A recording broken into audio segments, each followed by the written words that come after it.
and what they do. They have a great responsibility in the church today. There was a medical school that offered a class in physics, and they said that it was required in order to graduate. Now the students didn't understand why in the world they would have to take a class in physics and what that had to do with any sort of medicine in any way. And so one of the students asked the professor what the deal was. The professor thought for a second, and he said, you need to have a class in physics because it saves lives. And the student thought for a moment, and he said, how in the world does that save lives? He said, well, it's because it keeps ignorant people from getting degrees as doctors. In every field and every endeavor, there are requirements. I've been looking for a job for the past, 3-4 weeks minimum. And I can tell you, everyone out there, they have requirements. I can't just walk into a 6-figure job, sit down at a desk, and doodle all day, because that's definitely not one of the requirements. Every job has a requirement. They all have responsibilities that you have to, or I should say, requirements that you have to meet and responsibilities that go along with that job. But you think about a doctor. A doctor has to have an understanding of the human body, the inner workings. They need to know how medicine works within the body and within the mind. Those are important things. You think about an auto mechanic. They have to have some sort of knowledge of at least most automobiles and how they work. And it's a lot different than it used to be. You can't just grab a monkey wrench and a pair of pliers and jump under the hood anymore. Most of them are, run through electronics. So you have to be very skilled, and there are great requirements that are needed in order to be able to understand how to get in there and to work automobiles. And I think about electricians. If you've ever wired a ceiling fan or anything, you know it's not necessarily easy. I about took out the whole electricity in the house and took out my own electricity as well in the process. They need to know. They need to understand how electric current works. They need to understand how to be able to wire a building and wire a house so that you have electricity. It's very simple. Every employer that's looking for someone, they have responsibilities, they have requirements. Just the way it is. And so when a company wants to hire somebody, they post a job ad, right? They post a help wanted ad. And that's, in essence, they're saying, we need help, and here are the requirements for the job. And if you fit those requirements, we definitely want to talk to you. And so we see it in the secular world. Why would it be any different in the spiritual world? And so God has given us requirements as well, and a list of responsibilities as far as it goes for being an elder. And so we look at, and I wanted to mention this earlier, so I'll mention it now. We're going to go to Titus chapter 1.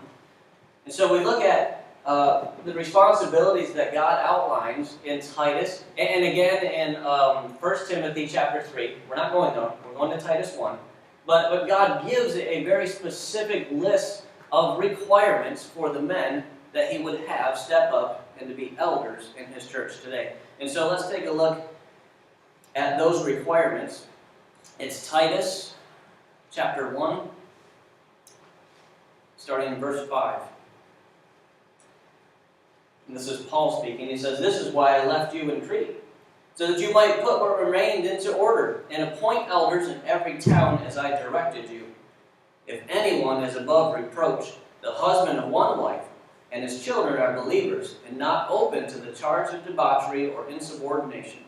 For an overseer, as God's steward, must be above reproach. He must not be arrogant or quick-tempered, or a drunkard, or violent, or greedy for gain, but hospitable, a lover of good, self-controlled, upright, holy, and disciplined.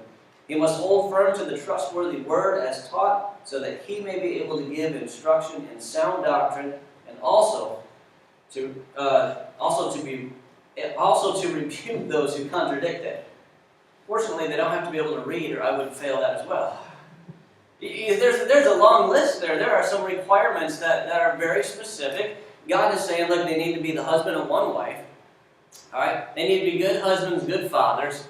They need to be, we could say, mild-mannered, and that's only because I'm gearing up for a series about Superman in the next few weeks. But they need to be evenly tempered. They can't be overbearing. And I know it's sad, but I know from speaking with Christian men several years back, they like to use that whole, no, I'm the man and my wife has to submit, right? They use that whole thing, and so they're overbearing. Now they totally miss the fact that they are supposed to submit to one another and supposed to submit to Christ, but they try to push their thumb down, and so an elder can't do that. An elder can't be overbearing. But at the same time, an elder can't be the opposite. It can't just be a doormat. And so the wife can't rule over the elder, and the elder doesn't necessarily rule over the wife. There's a common ground there. And the same thing with the church as well. They can't just walk in here and say, this is my way, and this is the way it's going to be, and if you don't like it, you hit the road. Same though, the church doesn't tell the elder what they're supposed to do. So there has to be some sort of a common ground there, not overbearing. It's someone who doesn't get angry easily, someone who's not a drunkard, someone who's honest, a gentle man who's willing and loves to help others. It's someone who obviously takes their faith seriously, and they live a holy, disciplined life. They know their Bible well, so they can teach, and they can correct, they can rebuke.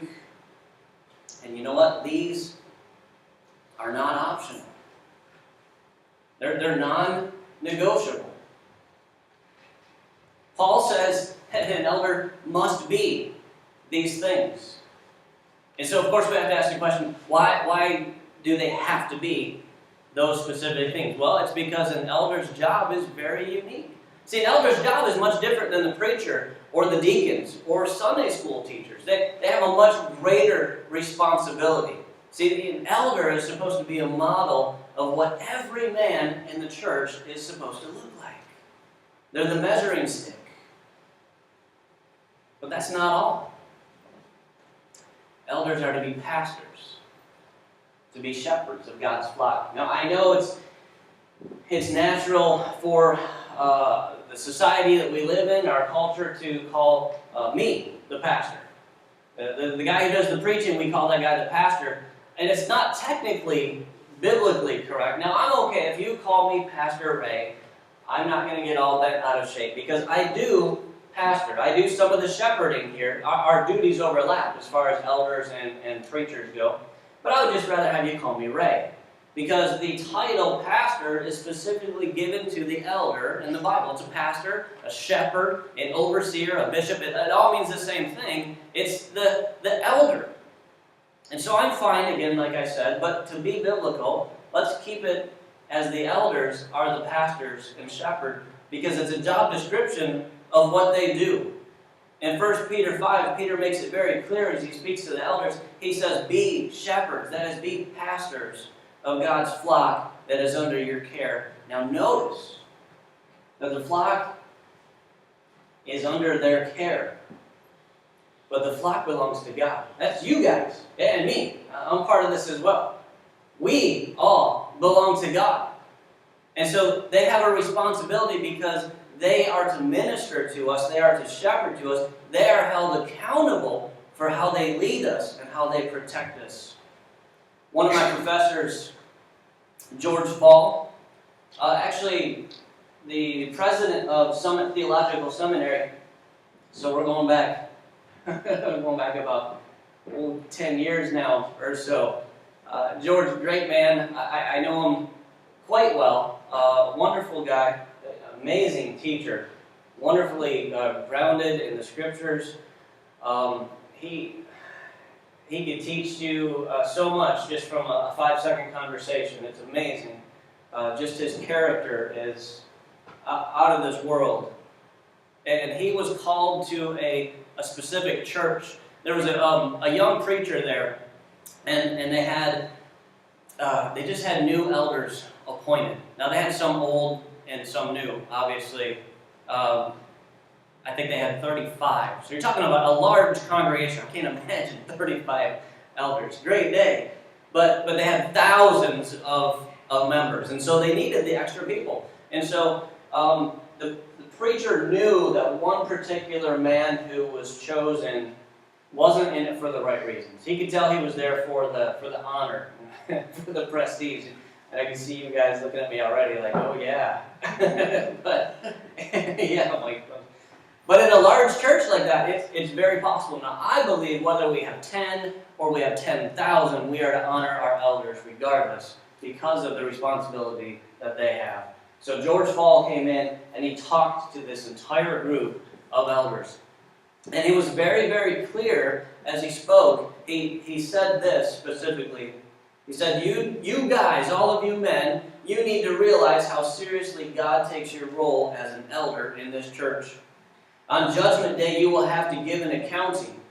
God will personally take you aside and ask you to answer for every Christian in this church that stumbled or fell because you didn't do your job.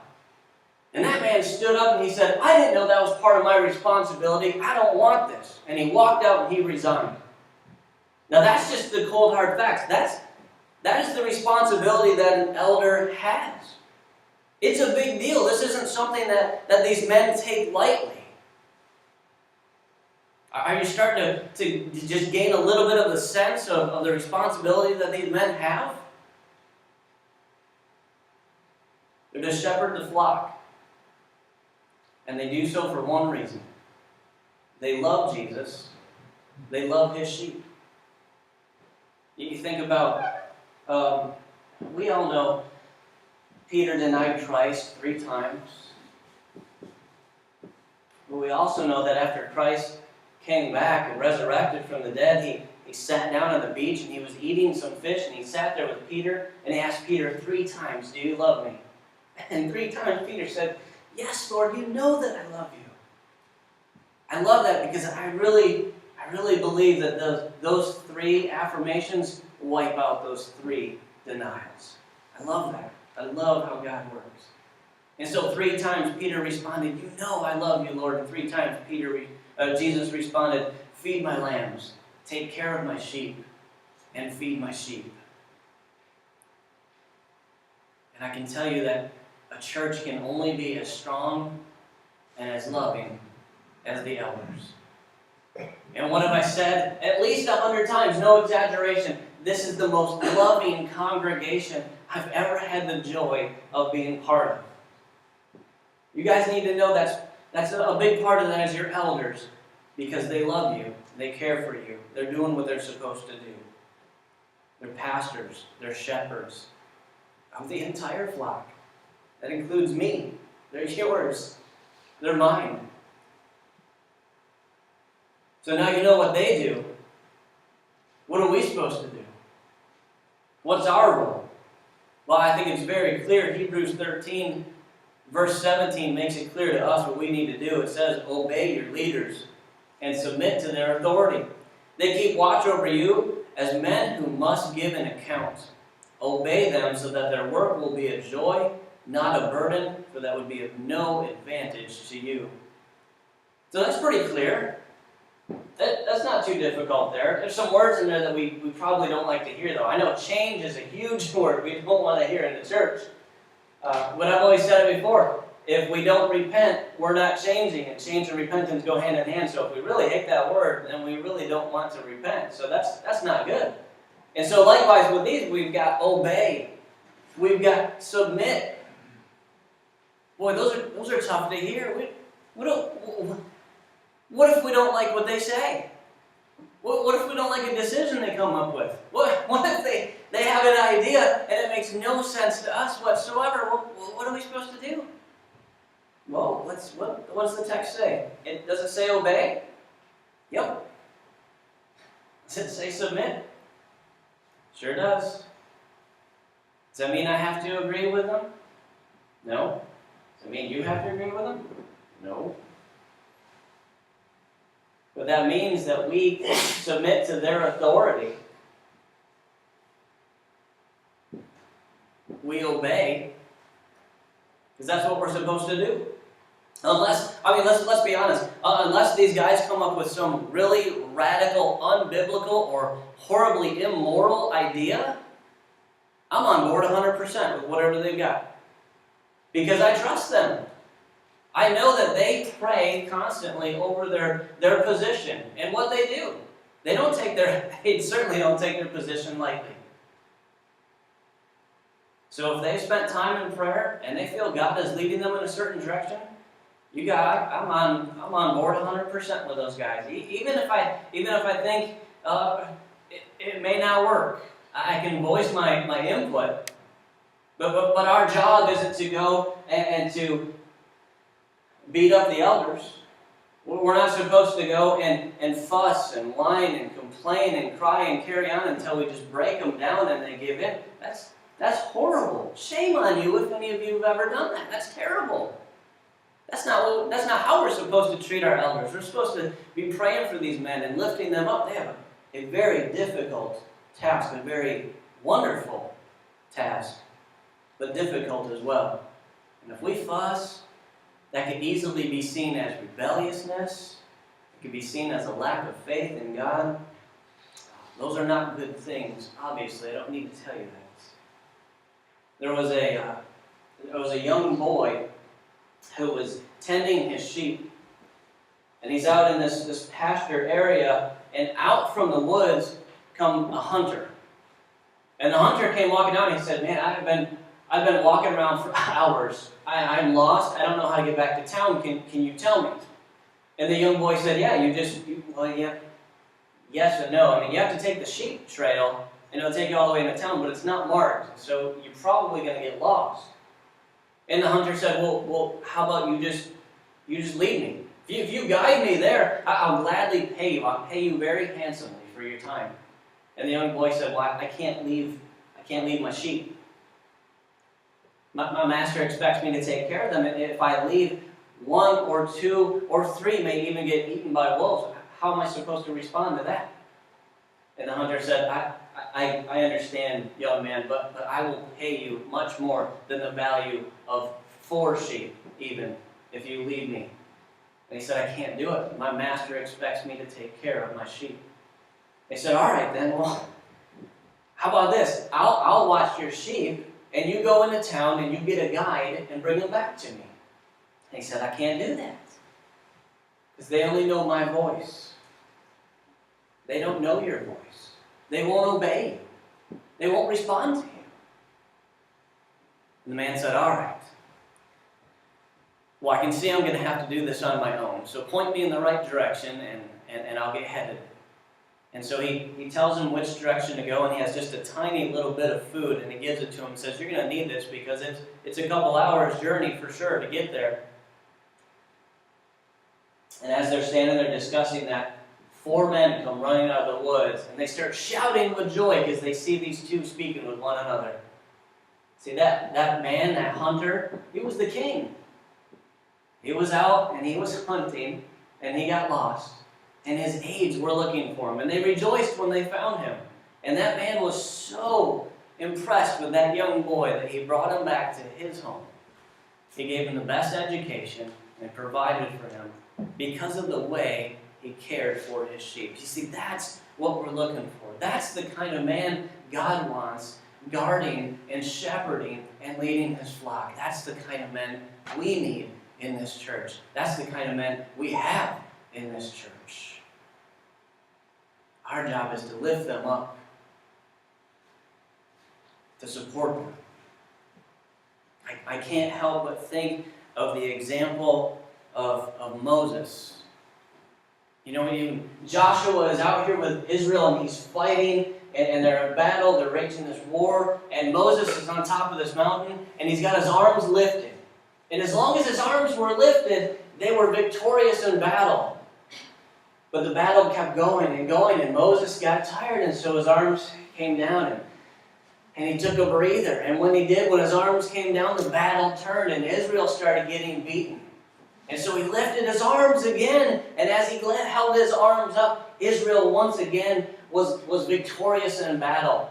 And because it was so long, and his arms were getting so heavy and tired, He had two men there to help him. Aaron, his brother, was on this side, and he held his arm in the air, and a man named Hur, H-U-R, you've heard of this guy. He's on this side, and he held up Moses' right arm. And together, they held his arms up, well, so Israel could be victorious. Guys, that's just a perfect example of how we are supposed to interact with our elders. We lift up the hands of our leaders, and we lift them up. That is how we stay victorious. We have everything we need. Everything. The question is, what are we going to do with it? We've got three men that are wonderful as elders. I stand behind them no matter what. We have other men in this congregation who would make fine elders as well. The time is coming when it may be you. The time will be here very soon when their tour of duty is up and we're going to have to regroup. So men, I encourage you to be praying about that. Every day, just be asking God if this is what God intends for you, if this is what God has in store for you, if this is where God would have you serve. It's not to be taken lightly. But the rewards are out of this world. Let's pray. Father, I thank you for bringing us together this